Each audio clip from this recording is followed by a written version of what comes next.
Yeah, no, my some good dear, some Nina, make us say, it is some near just to sing Nina, Sompa Abama, Sompa FM, a market Yapa, Sompa TV, a manager, Sompa TV, a manager. Oh. Wisdom ni metie Sompa FM, he Sompa TV.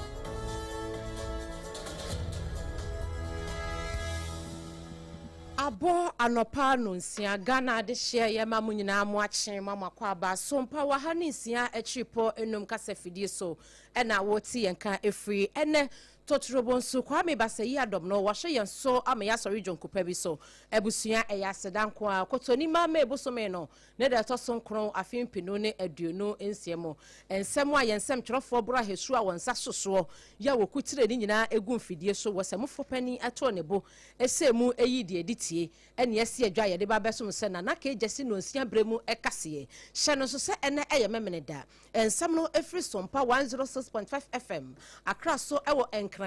Watermelon Street no so ewo domeno enka hanko a opiemu asante mantamu a ye ba tan no aye Sompa 93.1 Kumase Ayiko FM 100.9 womo nso ebutu Kumase a womo FB Adamfo pa radio butu Paris France abrochimemu obeti ensemi nyina ne dodrobon twa no ewo afa honom takwa Sompa 101.1 takwa de Sompa 103.3 tachima Sompa 106.1 sunyane Sompa 98.9 and Kranza Sompa 90.7 and afe Dama Sompa 101.3 Mankisim ne nkwado eye Kingdom 106.1 upiemo Kaneshia Kanesh Eban Radio so FB Dama FM 100.7 Dama hinkru wamuso febi udiko da no oti yenka ewo so sada ena YouTube don so eye Sompa FM live Facebook ni ye Sompa 106.5 FM Accra yesro ni die mu ada no share honom no like page na share ama for front so enya bi ahye www.sompaonline.com your website ya isemo for penini owura tabwate ada ma we kuchire nsem nyina potoka sem brofo afoforo bi kan wode akogwa betumi akwa kenkan bi share so se na na ka ejesi company limited ono ena dia dansie ne ma papa de be ma dan no ate aposo otepa wode so ya sene 2074 enka na ni dudu ana ye nananom eyema e boost immune system no eme anyini che no eno ene ye de abefo the Asanso Abedra so Leicester Company Limited. Aya no choosing a yas toothpaste and then a brush no and no and the West Saudi choose endpoint homeopathy. Our muchiremu say ya dear beer aya chronic no when you pediana suono Fabra one wakache and nano pay and someone ya did you to ano the obeti be and say DVLA for us abo amane bio say na no asem na wo mukae no wo mo da so gina babia wo mu gina na enkyeremu wom enya de wo betimi asesa ownership abra emrasam na nkratasam no enta akire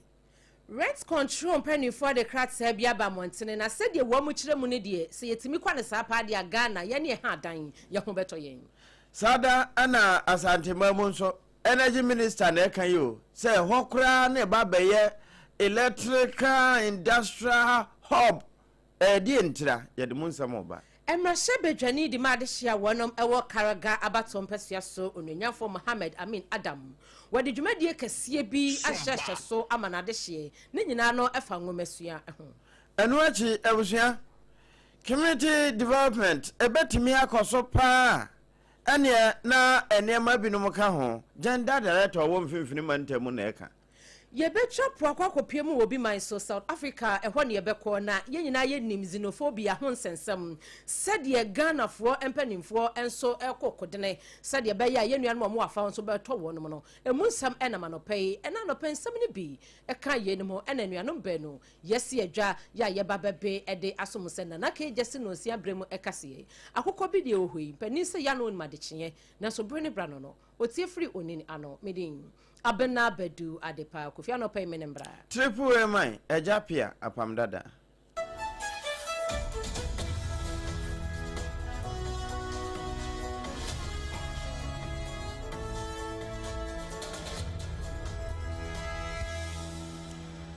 afe abusuan semnoni Driver and Vehicle License and Authority DVLA for woman na asa kase bio se na no sompa kase so won be boss so kire se enya de a uni sabi kai no waye ho nkrata awie waton awie amana kwedi obi foforo ho ho nkrata asem no wo mo na ebefa ho dadwena so a na bra sompa Ghana Today tinase no sanse mi piepie so ma yebo boss so a na nse bi se pi na epie firi akire eno na owura ni kokote wono mabobo anu nie enjire mu firi ho aba na wo mo chese sa enkratasam efa ti se kai ho enkrata ne bibia no ansa ne mpo wo mo lanse se kai no ma no ba bi efiri bai we be ho ahwan nyina no wono mo hwansa afi wo mo hwe ka no ho ene ma ne ma bi bebre ansa ne mpo wo mo ahyase kura fa wo mo pen ede esi wo mo krata so ya sa ne ma no nso no emrata akire enti se nyade amrata akire a nyade a wono no wo mo ebesusom ne se wonte bia no waton wo kai no na oton ye na change of ownership wa akotena wo printing press baabi na akota apo ade na uwie a asamba ho ne ye de ba ba kire DVLA for dabi ende nya sa ne ye no eno no wa bakwa akosesa wa de akoye change of ownership wo mo a right afwe ho wo mo ya amaw ewie a wo de akwa ma register kra de seal aboso na eno no di adanse sampa emra eta akire a ende ese asamba ho no obi kan bia ma wo a wo mu enimu se emra ka ho na DVLA for ekire we nyina mu no ene wo che se saa wo no ma eto no wo mu ntimi emfa wo mo ensam no ma meto wo mu ko mu kire se wo bia wo na mamra wodi edi ni djuma na wono mo nso no se wo hwe Sales of Good Act na eno sansem no ekire mu pefe ne se hunti wono mo de eka e de akire wo mo ani amansan di edwa titru e wo kai ho ya nkrata sem wo mu no ya mo mfekire mo niye na mu ni akire ehu se bibia ya sesansa na wo betua ka watua se de be ya sa manso bi na edu ba bia na afofoforo wo mo no wo mo de ebebobo DVLA fo no sansem no ebefiri ho na nso we no nkire se sabio enwuma ni bi na wo mo dwane firi ho wo mo de ese dua setekuko a wo mo ayese wo mo mudie no wo mo da so akutam som papa wo mo de som adasa no wo mbekọ a asomo Ebusuya yet one seminal eso ewonsem fofromo ediama na pani a wakasa yi acting rent commissioner edema rent control department no Ora Frederick Opoku and wakasa yi wase be se infinisia be se duosia nie de Ghana yenimu ase ya appointe so obi mayor commissioner enfamasa rent department no ewo mayim na emom akade papa wase yedema wonom na wo ma dwuma wo hwemu a rent control act no at section 2 no wo atimi didi dwuma fenchem ema Ghana fo a wo som ye no ye so ye hoto yen ye ne ye musa yon rodo boda ye ne asase kora no ye na nwene ho se ye koto bie ni ye de ye se amanfo dan ko an ye be henhan no wo dwuma wo senkasa so ye no wo atimi ye de boa yen se empanimfo kora kire musa nka kohan obi dan a enkeni kwan se nipa no agi advance be se more than 6 months na so ni nyina mu no omo kire mu se rent control department no wo ni akande awo one mo ahye ya wo mo betumi dia ye adwuma no ekankan dia wo mo ade be kɔ field entini ka ho abon so wo mo kanie na ka rent control department na empanimfo abafie ne babisa fie ha nipa san nete ya maami ewu be ha dan ye je wo sei efie wura no wayi efie wura wo toilet wo ha efie wura wunsuo wayi na ka wo mo adwuma no aye easy na kyesen ka yefo ade ama wo mo na ka Ghana fo nso aye ha han dan no ka ye ho ato yen enso de Ghana fo ye nimu a ne so acting commissioner ade ma rent control department when you finish about 60 years enso no mpuntu juba papa bia enkoso ewo ahye ho wose ha no papa esanse penisu wankasa atirimu ayi bone wo mo mutu an yanse se bia wo mo kwa wo mo kwade o akade papa wo ho no mo resources papa wo ho no mo a enko mo betumi dia yi adwuma no anka Ghana fo kora nke babo yasam hia ede ama wo mo enso ebi ni ho nti wo mo kwa mo tete ho saa obi kura de na asem kura be na wo mo a ebi okura ayi fango anase fu akura wo mu de begu ka kakra bia wo mu wo mu e bia ka no kura chia ne pa enso no fu akura wo mu nya bi wo sa hweye ho wone Sompa kase kasai. I always tell people that a department with about two vehicles across the country. People can have 66 offices with 2 vehicles. So if you are outside, like I was outside, I was the first person attacking them, casting insinuations. When I came here as a boss of rent control, I felt that I wasn't fair to them. And I want to take this opportunity to apologize. And the officers of the rent control, what they have endured, and they keep on suffering from a resource aspect of it. They are supposed to do assessment. They are supposed to go when a report comes, they have to move. How do they move? So if they move without resources, they will be compromised. Understaffed if you go to a typical rent control office. That's the thing that you expected to see. Openia yeti ninkan Ora Frederick Opokuya waye acting rent commissioner edema rent control department no ewo mem no acheche mu se emra ne dia wo hopa na panifo nhye na emra no wo muntimi emfa moa yen na emoye ne heha dan no emoye ho ban eyi ania ka dia ebeboa wo mu adwumadi no abusia kase ebosen mpremo no a ekoba jesi dia waba aboso aso asena no pa bi atututu yede somo ewo Sompa so no eno na wotenka ewo Ghana na henkuro nkran national Sompa 106.5 FM Accra na yefiri national yankran Ghana na ma yankwa asantimamu nso ye na henkuro ye Kumase eho na 93.1 headquarters ehwada braka Sompa FM na Sompa TV ebutuo no Dr. John Abdullah Jinapo unumusa wadenensira hwena kwa kopi asantimamu fa baabi enye wo nyina enti se wa ma wo mpesu aso ankoka se yi onabo ba ha na wanuri en ha na ni nyina no eye sede be na ya ho odenne ne be gina ne naso na ya modum kradin na kampese ye de so na ba be soto na mu ma ye so nko a na no wo ba chese asantimamu enche bia o sesei 1000 megawatt power plant wo mo gusu ye ho adwuma dendenden enti e hokura ba be ye energy industrial hub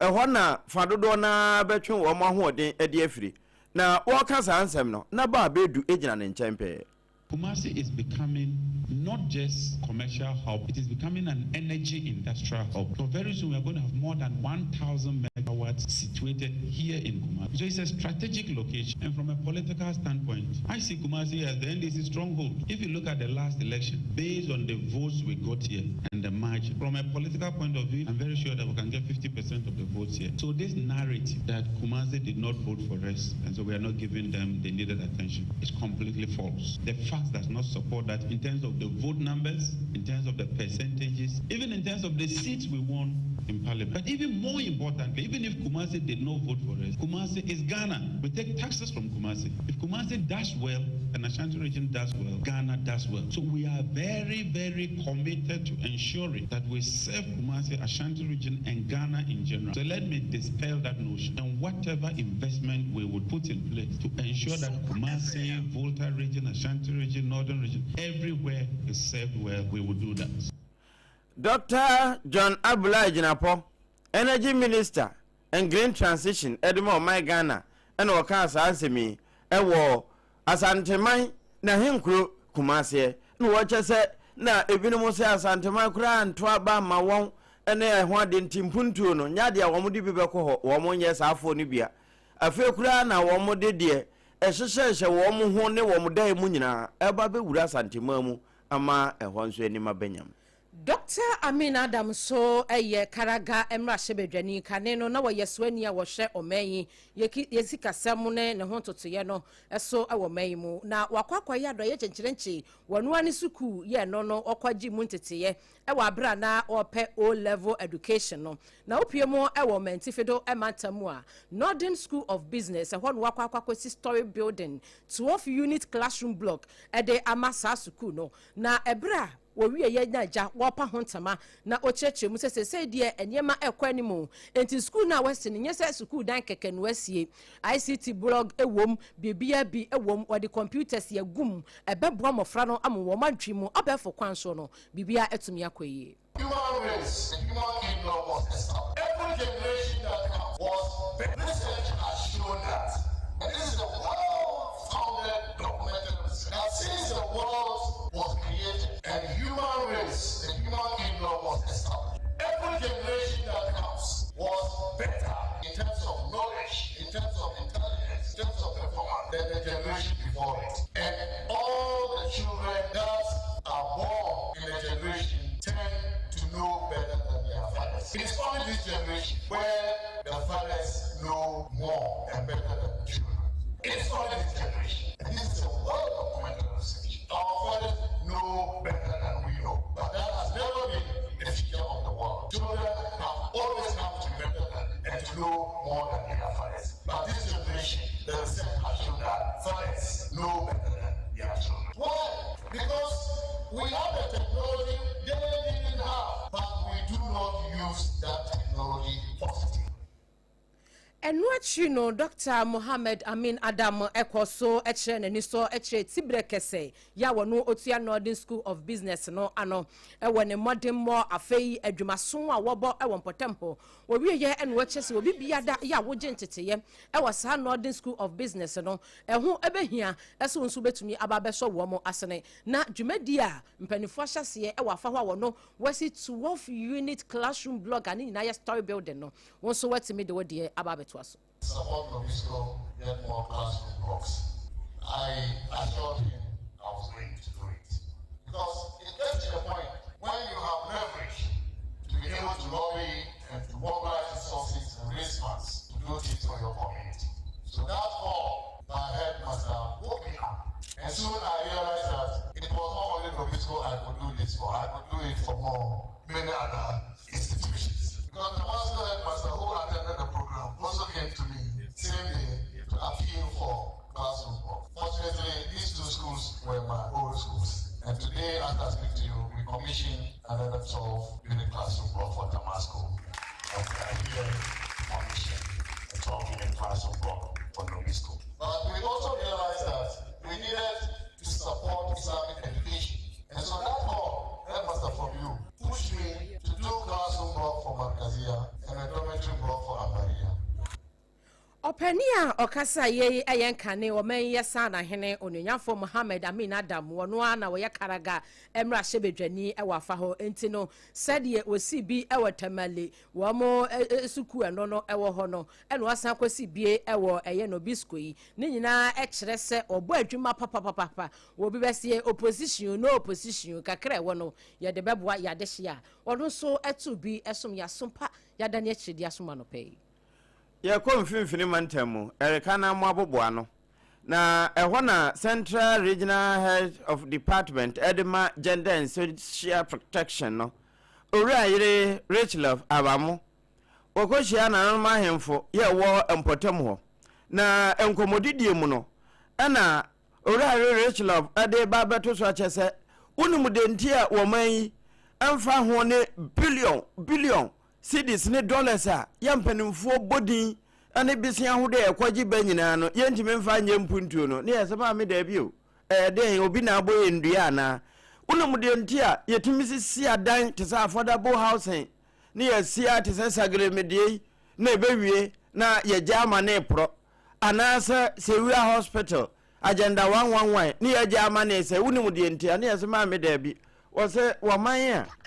eba ema mofra asetia mu yedie na ehho bambo no wo mani nkwa ho no sama no ye mani billions of nyame nsɛm sika kora nya de obetimo de ayɛ hwee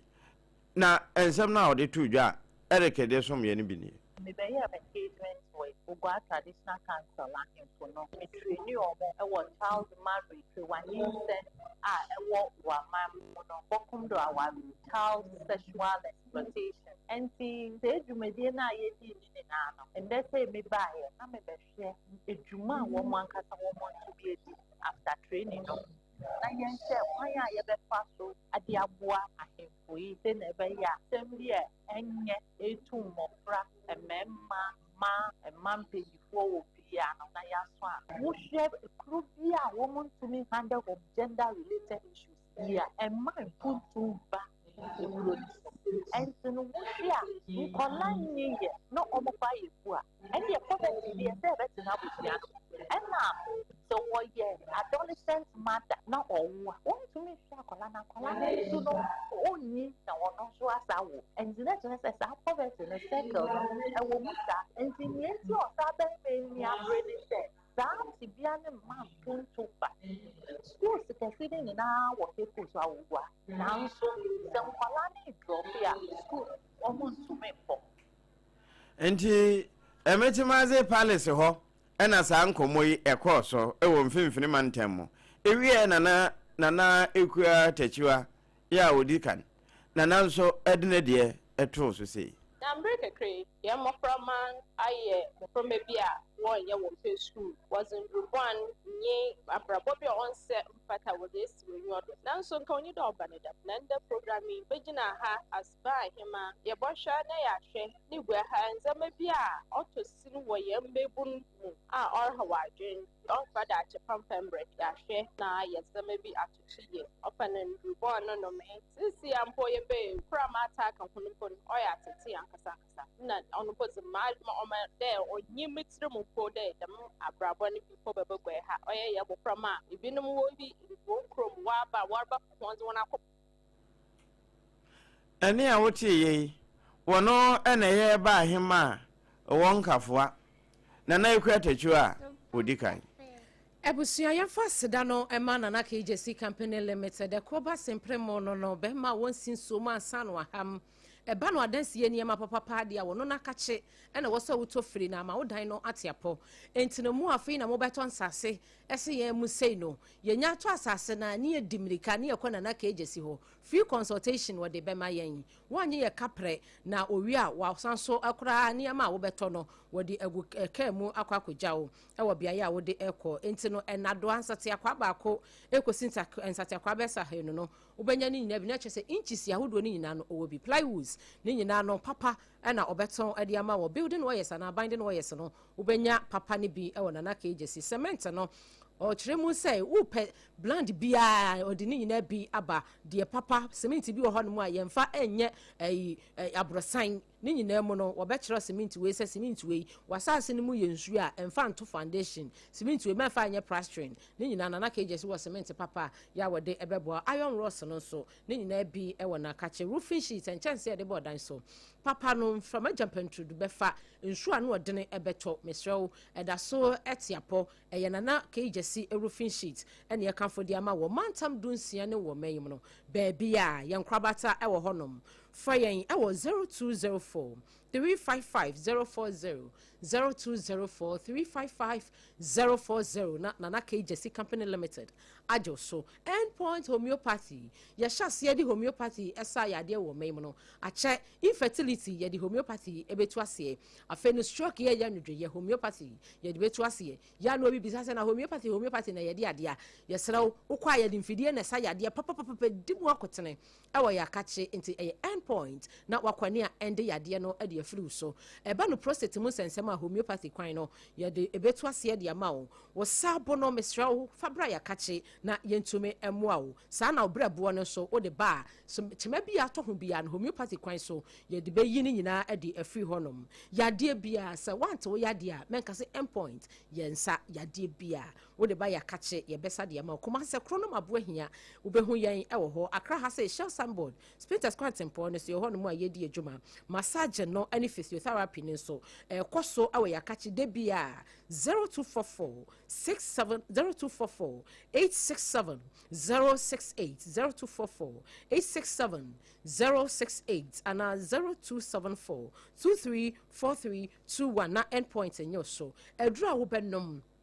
aba ya dia no anankasa adware na momika mesraw ayatonti na 74 ebi mu twaniti afreniti 74 kane no be usana ona na aposo na osode ahomachi beso nonum pemu na wakua mochia no no wadi kukuo na sigya so bu ho no adade sen wadi asigya so wo mu di nuhini nuta hahama no makeka ni nyina bom no wo mu di asigya so anopa bia ubebo bi ansa no wako ubeda so abesan bobi ansa no wada na na se wuni adaje empanimfo keka nyina bom edidi yesi asom abafo kwan so e boost immune system no yade bia wa home no enka boni ewachire se e bia doctor se wanya kidney infection liver infection prostate enlargement afi ulcer e ma mo bu munsa yede modane eye calendar ye kenkan mo munya bi na mononom na ebeboa mo chronic cough na chese yade na ama ewa na betena wo so no waya enko aya no petonti na ni bi ebeboa wo obo eta hyehyew obo ya oya wo ho no bonso wani mama so yade ne doso enti no aduro we no de ebechia ne se ebia wato na wonom ena ntimi nsa yade ne nti wukọ over the counter ana pharmaceutical shop bia wo si T74 anopa bubobi enwumere bubobi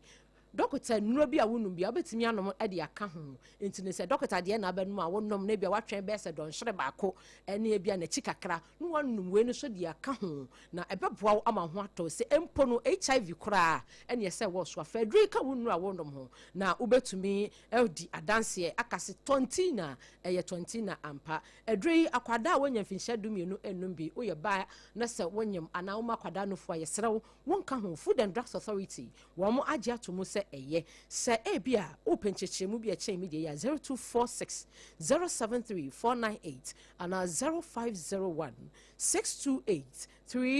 638 391 and can I say no okay she draggling Mr. Ubenya B ewo honom na Ashtown Kolina Keba enu subutu kumase Ubenya B na afedio twato Leicester Company Limited yani ade yas toothpaste ne brush no abedwa so enti na busua so obetwu sen ama onu mate wonu mada ho nwan wo se no anim abanyam aya na wo use yas toothpaste ene ne brush na yas toothpaste no ye wo mu asort ye white no no ho eno be ma wo se no apai fita ye wo total care ho nom eno no se ase aye nkawa no ebe yi ase kama ama wo se no ani abanyam afa heba no so osimu aye kuro aya wo didi kura nchadante aduane ne de sa aya na wo use yas herbal paste no na eno so etumi aboawo na brush no so anu nya din bebre eboawo ewura kones no eyi yase kama wo de atwu ka hyema so ma ka hyema no so ada honom enkranfo a mo pa bi etu no mo frɛ 0501 619 588 Kumasi Fonson frɛ 0501 390338 enyume ku ada omenti yesro sima baako ensem ni bi ewachire ye basisia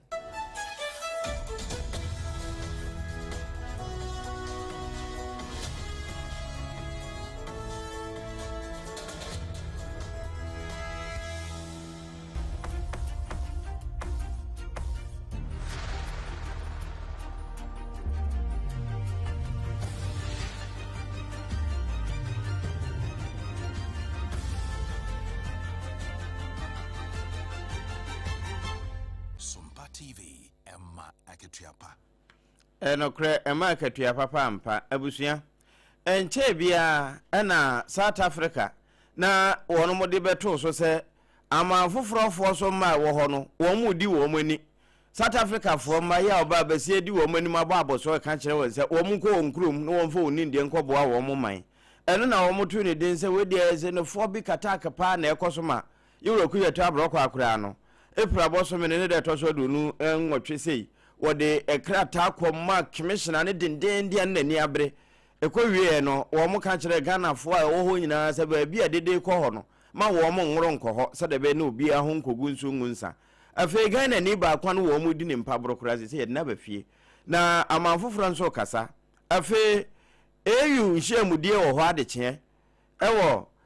wo ma efra se alame na no se yenya kɔ ne yɛ kɔ akɔdi nkɔmɔ a dwumbo so me de to so do nu enan ekosi do nu nso sei yempanimfo bɛbɔ so pɛ ne no na South Africa fo de krata ba bonten se enya de a wo mo bibia de hunta ebio so de wo mo kan se xenophobic attack ne nya sa na te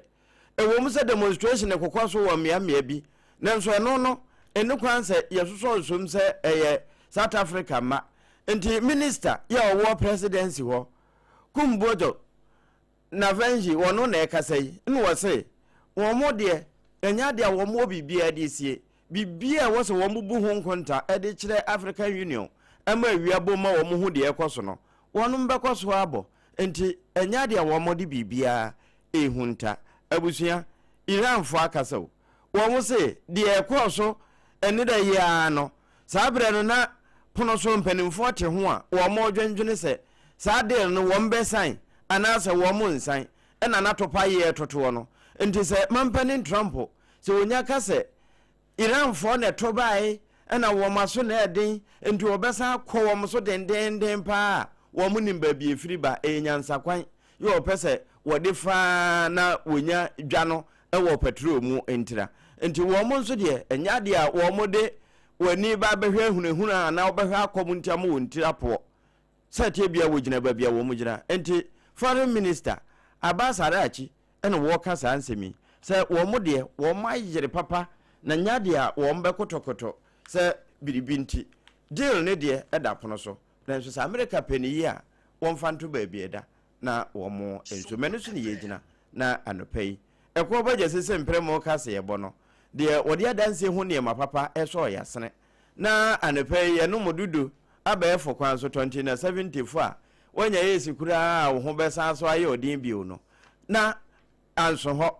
yetwi yense Leicester Company Limited nti ewie ye no wonkwa ya eyetia no Dr. Dubuatin wo ye ne tenten de ama wo endpoint ho na abusua sompa na wutie no enkran Ghana de no 106.5 Accra Watermelon Street ana uduru asanteman mu Kumase eya hinkru na 93.1 hadabraka ona Sompa TV wono 90.7 eyankransa de no 98.9 yesunwane ana 106.1 yetachimai wo mu a wodoma efabi edoma 100.7 doma FM NFA Sompa 101.3 Takwa 101.1 Sompa ana Takurade 103.3 eno nso ye Sompa no a Kingdom FABia na 106.1 eno ye Mankasim mfimfini mantemu Adamfopa Radio France Abrochimamu wono nso fai wiase nyina apa no so yewura taboaten wakyekere de akwa akoto kwa benya bia kenkan www.sompaonline.com ena Sompa FM live YouTube Sompa 106.5 FM Accra eno Facebook ehona ohontini wode yen akoto anopensem no afi na waso afidie no a de edi kan a ebaaye no bi ene se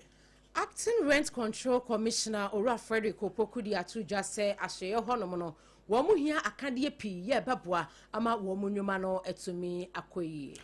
asantimamu eho ye energy hub yewura jinapo energy minister ene kasa asemi enkane oman yesa na hene onunyafo Mohammed Amin Adam wo ye karaga emrahye bedwani wakwakwa kwesi 1-story building ye no ewo mu 12 unit classroom block e de ama de hia wo mo ewo Northern School of Business wo kire mu say obi biada waji enteteye e wo sa suku ho no osu betumi aba no abeso suku no asene ye bronkoda bromma e san so kura hyenkoda nkuma ne nyensen emo amampuntu ma we ye mfimfini mantemu de wada gender and social protection ano mama rich love amamo ene ka asemi ene afi ye ko Iran ni America fo won montem Iran fo se enya de a wo mo ba behwe America fo hu a wahyehe won hu nti ebe kotokoto wo mo akusan daily bia fast ama ababe bo America na emom de ebe bo won ena won beye Ebusuya yada mu nyina mu ase apesemaka de hye na no pay mote yenkan mimidin Abena Badu Adepa KWOFIE menembra triple A man AGYA Apam Dadaa